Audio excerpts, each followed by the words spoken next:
Alright guys, so we're here to showcase off Spellbreak, the new Battle Royale game that's all about magic, and it is really cool. But I really want to showcase off some of the interesting interactions with the game and give you guys an introduction to what you can do in this new Battle Royale game. But it's not generic, it's not like there's guns and it's just a zone that you move to. There is amazing ingenuity in this game. Let me go ahead and show you guys some examples, and I'll talk a little bit more about the game.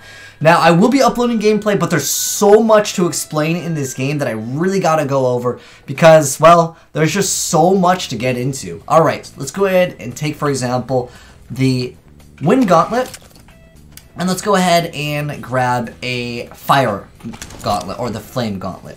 So, there are abilities in this game that you can cast. So, my left click is going to be wind, so it's going to go ahead and shoot out a small little burst of wind. If I shoot it at the ground, it's going to give me some mobility. For fire, I can shoot out fireballs. Now, each gauntlet has a unique ability. For example, the wind one will go ahead and create a tornado. If I shoot a fire into that, it's a fire tornado. Amazing, amazing interactions in this game. And this is where I feel like this game, it needs to be explained before I just throw you guys into watching me just play the game, because there's a lot to go over. So this is what this video is. If you guys just want to see gameplay, like in the actual Battle Royale, I will be uploading that very soon, but there's too much to really explain and go over in just one normal game. Now, if I go ahead and use the fire ability, I can create a fire wall. And if I shoot my burst of wind, it'll clear out some of the fire. Amazing, amazing interaction. And I want to show you guys some more, and I'll go over the items and kind of how the game works. It's just a BR game, and obviously last man standing, when the circle keeps on collapsing, is going to, of course, be the winner. But there's also class systems. There's a lot more than just what you think there is as far as Battle Royales go. So, other high IQ interactions in this game. Let's go and pick up the Frost Gauntlet. So, the Frost Gauntlet will actually let me put some ice on the ground. Now, when that ice melts, there's going to be water. I can go ahead and shoot that and instantly make the ice go into water. And now that there's water on the ground, if I go ahead and, let's say, pick up the Lightning Gauntlet over here, I can actually shoot lightning on the water, and you can see it's going to actually shock the ground, and if I walk over it, I'm going to get shocked.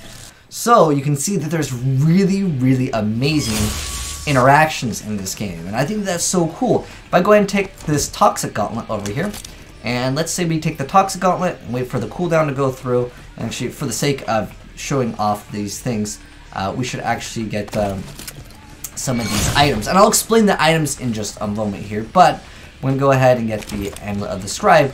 And different things that you have aren't just stat sticks. They're not just like, oh, the gold boots are just going to give you more armor versus, let's say, purple. There's different times where you might actually want a lower tier, because it starts off just like the colors in Fortnite. You have your gray, which are like the common, then you have your uncommon, rare, and then you have your purples, and then you have your oranges, legendaries, whatever you want to call them, okay? It's the same system, and they really show you right here.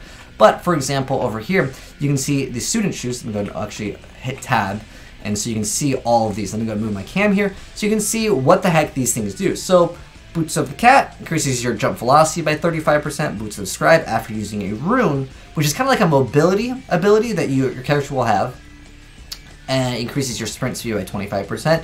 You are immune to stuns from electricity, so you can maybe just go ahead and cover the ground in ice, turn it into water, or you can wait for it to turn into water, and then you can go ahead and just create a giant field of electrified water. So there's a lot of things that are cool with this game. For example, if I'm to throw this ability, like the Toxic one will leave some puddles. If I go ahead and set that to fire, you will see that it turns to green fire. If I were to use the ability of the Toxic, it creates a giant gas. I can go ahead and shoot a fireball, and it'll explode and create green flames. This is where I'm like, oh my gosh, I have to show gameplay of this game. So that's kind of in a nutshell what this game is as far as the differences. But there's a lot more to go over. So I want to go ahead and explain what the heck runes do, because runes will kind of change up the way your mobility works. My favorite one is going to be the blink rune. So the blink one, surprisingly, it gives you a blink ability. But when you combo certain things together, it can actually change how you actually want to build your character. For example, since we have the Amulet of the Scribe, it says after using a rune, refresh your sorcery cooldowns. But it has a 5-second cooldown. So there's a basic ability, and then there is your ability for sorceries. So you basically have your basic attack, and then you have the ability. The ability you can see over here, 10-second cooldown. But if I'm to blink, it'll instantly be reset. And then if I want to shoot fireballs, bam, I can do that. Really cool stuff, and I can just instantly reset my cooldowns. Great stuff. And that is all due to Amulet of the Scribe having that ability. You can do a lot of cool and interesting things when you mix and match certain amulets with certain abilities, and you can kind of build the character and playstyle that you want to actually do. So, for example, the Amulet of Icy Refraction, Ice Shot bounces 4 times, and while you're charging Ice Shot, you get to move 500% faster. Let's go ahead and actually grab that so we can see how that interacts. Now, you do have an inventory. You can drag and drop these onto your character. Now, there's also classes, which we will get into, but I can just go ahead and showcase off what the heck that does, because, again, I think that that's very cool. Another thing that I think is very important to mention is that when you're picking up these gauntlets in the game, it's always going to replace the one that's on your character's left side. So if I was to pick up this wind gauntlet, it's going to actually replace the one that's on my left side. Now I actually want the frost one, so I'm going to go ahead and do that. So you can see now it bounces. So that's really cool, and you know, obviously it can go crazy areas. We're going to go ahead and turn that ice into water. If we wait though, you will see in a moment here that ice will actually turn it into water. Anyways, I don't actually need to do that because this game is so dang smart. Like, the devs of this game, genius. And now you see, when the ice gets hit once, it's going to turn straight into water. But if it's already water and if I shoot the fire at it, it'll just evaporate that. Like, the amount of game design is so good in this game. It's on another level. Alright, that's why I had to make this video to showcase off all these interesting interactions. In fact, there are so many interactions, I don't know every single thing in the game. I'll probably be making a video on that to showcase what does this do when you do this. Like, it's just so cool. It makes me feel like a little kid again when I'm experimenting with a lot of different things in a game. But I also mentioned there are classes, and let's go ahead and jump into the classes. So, first off, before the round starts, you'll be able to select 2 different classes. Now, each one of these classes, it'll say like Bulwark, Strength, Extremely Durable, Specialization, None, Time to Master, Low, Starting Skill, Fortify. So each one of these will have a starting skill, but they're not limited to that specific element. For example, Frostborn over here has Cold Snap every 30 seconds, set your over armor to 50, it shatters after taking any damage. And then Chilling Effect 1 will make it so while on ice, mana costs are reduced by 50%. Now, like I said, some of them will be more specific to another one because obviously you're going to need ice to stand on, so it will benefit if you're using an ice gauntlet. But there's other things like Pyromancer over here, which has Phoenix Rebirth, the first perk in the class. Now, like I said, you get to pick 2. Pyromancer's Phoenix Rebirth makes it so you get to resurrect when you're exiled with 50% HP but only once. So that basically means when you are knocked, or if you're playing solos, I guess, like finished in that sense, you'll be able to come back with 50% HP, but only once. But you do not need a Fire Gauntlet to activate this effect. It just activates. So don't really feel like just because you select like the one that looks like it's ice, you have to play ice, because you can technically just use it anyways whenever you're on ice, right? I'll briefly mouse over all of these because I feel like these are going to be changed. So, in fact, Bulwark just recently got changed, but I don't want to go over every single one and how they can interact when the game is still in alpha. We are obviously going to be gaining changes and buffs and nerfs to other ones if they don't see any play, but I'll briefly mouse over them so you guys can kind of see what the heck some of them do, and just feel free to pause because I will be kind of mousing over them a little bit fast, but I'll give you guys enough time to kind of pause. But some of them are more general. They're not specifically for an element. Like, for example, Scavenger over here, you have Finders Keepers. Again, each one of these you can level up as the game progresses by getting a skill point or basically getting to the next zone you'll get get a skill point, and then you'll be able to get whatever next point that you want. Some of them you can't go straight into like a specific one, but you'll have the ability to upgrade them as well. So you can see Finder's Keeper makes it so chests you open contain one additional rare or better item.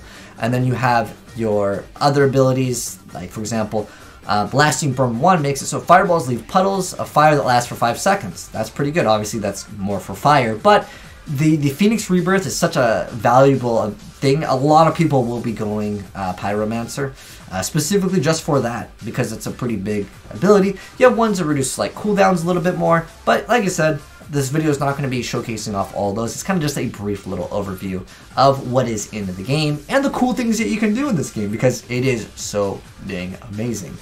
And then we have Toxologist over here. But like I said, don't feel like you're locked down just because you select these classes. Like for example, if I select, let's go ahead and select Pyromancer and then the Frostborn, so we can go ahead and get the ability to go super fast on ice. And then what we're going to go ahead and do is just grab these skill points to kind of showcase off what you can do in this game. So you can see that I can hit B to open up the scroll menu, and I can go ahead and select which one that I want. So I'm going to go ahead and select this one over here. And then we can just go ahead, because we're in this like menu, we're going to be able to just basically max out everything, which normally you don't really get the option to do it. But again, because I can, we're going to max out everything.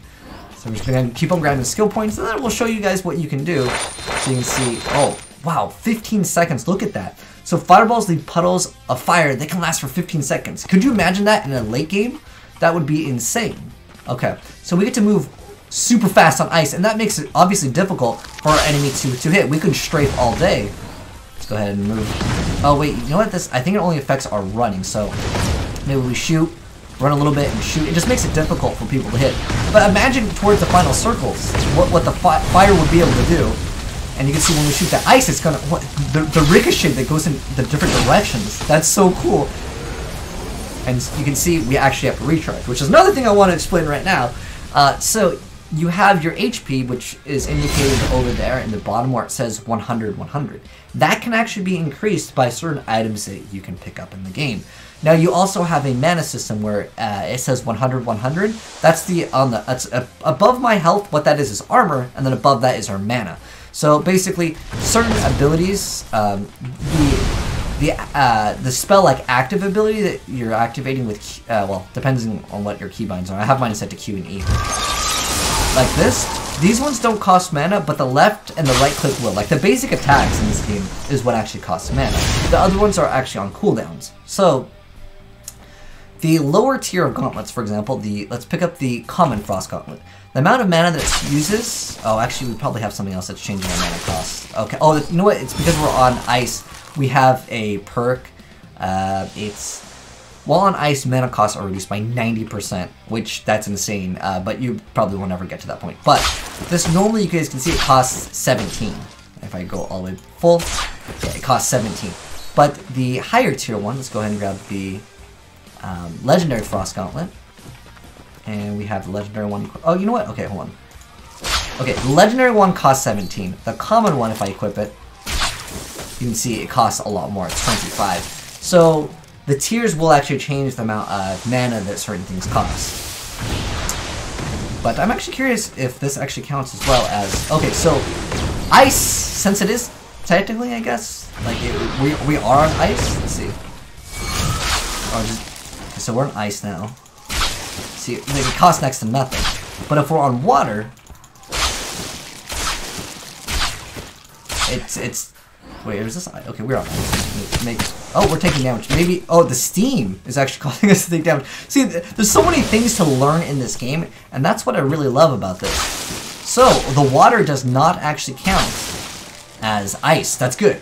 I was actually kind of curious to see, like, would the game actually know about this? But the people that have designed this game, I think, are just, again, absolute geniuses.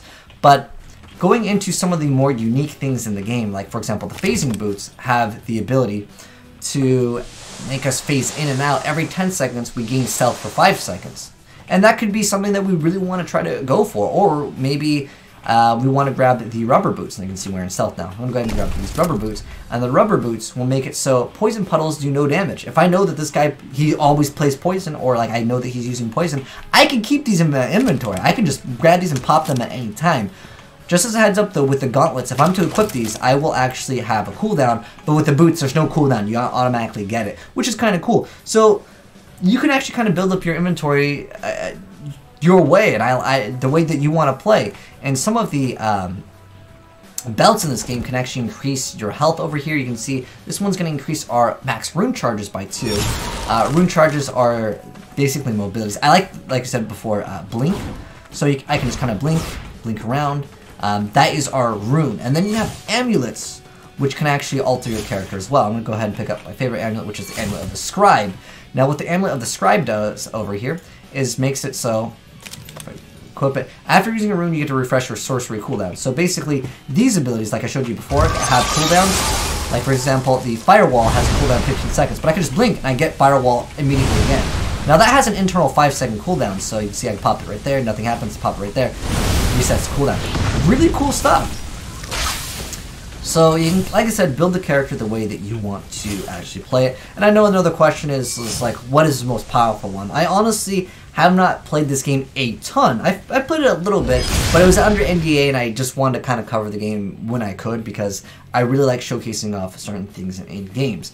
Now, generally you won't want to have 2 of the same element because it's just more advisable to have 2 different ones because, for example, the Earth Gauntlet over here, or the Stone Gauntlet, has the ability to slam the ground. Now, if I was to combo this with, let's say, the, let's go ahead and grab the Flame Gauntlet with the Earth. Like I said, it always picks it up on the left side. So, if I create a Firewall over here on the ground, and then I go ahead and left click, you'll see that there are these little flame bursts that go all along that slammed ground. Normally there isn't, but with the fire you can see it has interesting interactions. So usually you want to try to combo certain things because they'll obviously be more advantageous for you. However, there is one build that I think is very strong right now, which would be double stone. Let me go and actually show you what the heck that is. So basically what you do is you have double stone, and you can have the bulk of runic fluency. But the most important thing is Amulet of the Scribe and something that has a lot of rune charges. So right now, because we happen to have this, it reduces our rune cooldown, which is our blink, by 20%. And then on top of that, we get 2 extra charges. For the boots, it doesn't really matter too much. We can go ahead and check out really quick what some of these would actually do on our character. If there's anything that involves, I don't know, I like Boots of the Cat. That could be really good for the jump velocity. So we can kind of go higher, but the ability on the stone has a very large AoE. So you can see how large this is. But if I'm able to blink and there's got, oh, what are you gonna do, man? And remember, there's a 5-second internal cooldown on this, so I have to wait basically a little bit, and then I can just throw both of these, and then just wait a few seconds, and then blink around, and then blink around again, and I'll have it up again. This one is very strong, but generally you want to again combo certain things. And if you know that one person is using a certain element, you can see that there's different belts over here that actually give you damage reduction to certain elements. For example, the belt of lightning and poison, reduce the damage taken from lightning and poison by 30%. There's the belt of regeneration. Don't always think that the orange ones are going to be better. Most of the time they will be, I'll be honest, but not all the time will they be something that you want. For example, I would rather have extra blink charges versus increasing my max armor by 100 and max health by 25. But this one also increases your rune charges by 1, so this one is still pretty dang good. But for the sake of having, let's say, an extra charge, that could definitely make you be able to dodge one attack. That would make the difference between winning and losing a game. But let's go ahead and actually equip the Toxic Gauntlet. And then let's go ahead and put the Frost Gauntlet on. I'll show you some interesting interactions. So remember, the ice will eventually turn into water, but if I go ahead and put that down on water or ice, it will create a toxic puddle. And if I was to say, let's go ahead and grab the fire over here,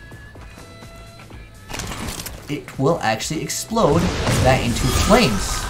Really cool, again, interaction, and overall just really great stuff to mess around with. There's so much stuff to experiment with this game. Now, as far as the map goes, I'll be giving you guys, like I said, gameplay, but because there's so much, I mean, we're already 20 minutes in, and I still haven't shown you everything because there's so much to cover in this game. That's why I wanted to do this kind of introduction to the game. You can see there's a lot of different amulets. You can see there's ignore armor, there's increased cast speed, fire 2 additional wind shears, but lower their damage by 30%. So I'm going to go ahead and equip this and try out something else. Like I said, I'm still experimenting with a lot of the things in this game, and that's what I really love with certain games, is being able to experiment and find out what certain things do. So we're going to go ahead and try this out. Oh, so this one throws out triple. Now, another cool thing you can do with the wind is look down, and you'll actually get a jump. And you can maybe get to a certain area, or maybe someone's fireball's coming out of your way. Do that, dodge it, do a lot of cool things. And again, this is where I feel like this game is very innovative. But as far as the minimap goes, obviously this game is an alpha, things are subject to change, but how it works right now is basically you select an area to drop and it kind of just drops you there. But I won't talk too much about that because I will actually show you guys a full gameplay. But I did want to explain, again, the interactions and the other things that you can do in the game, and explain the class systems and what the certain items do. And there's just so much content to be covered with this game. But if you guys want to see actual gameplay, like I said, I will be uploading some very soon. I just had to explain this because there's a lot of games where I would not be able to showcase off all of these items and the interactions with certain things, because more than likely some player would come up and be like, what are you doing? I'm just going to destroy you while I'm showing you guys these things. But I feel like this is a really unique game, and it definitely has a lot of potential, and it's so different than anything I've seen before. And we'd shatter the ice. Again, cool stuff that you can do in this game for sure. But anyways, guys, that is indeed Spellbreak. A brief little introduction to the game. You guys can let me know your thoughts. I honestly want to know how you guys feel about this game. I plan to do a couple more videos depending on how much you guys like it. And for those of you guys that want more Apex, I will be uploading more Apex. But I do want to cover this game as well, because I think that this game is just so unique and such a blessing just to have something so cool. And like the art style is unique on its own. It reminds me a lot of Breath of the Wild, but again, really, really cool game. And I'll link the website down below. It's currently still in closed, so not everyone will be able to just straight up download this game, unfortunately. But I think in the future, maybe when they have an open beta, there will be a lot more. And I'm hoping they'll add more gauntlets and other interesting interactions. And like I said, I'll get you guys some gameplay of it very soon. But anyways, let me know your thoughts on the game down below. But anyways, thanks for watching, guys. Hopefully you enjoyed the vid. If you did, drop a like on it. And if you'd like to see more Spellbreak as well as other gaming content, hit that subscribe button and you'll definitely be notified when I upload. But anyways, thanks for watching, guys. Peace out.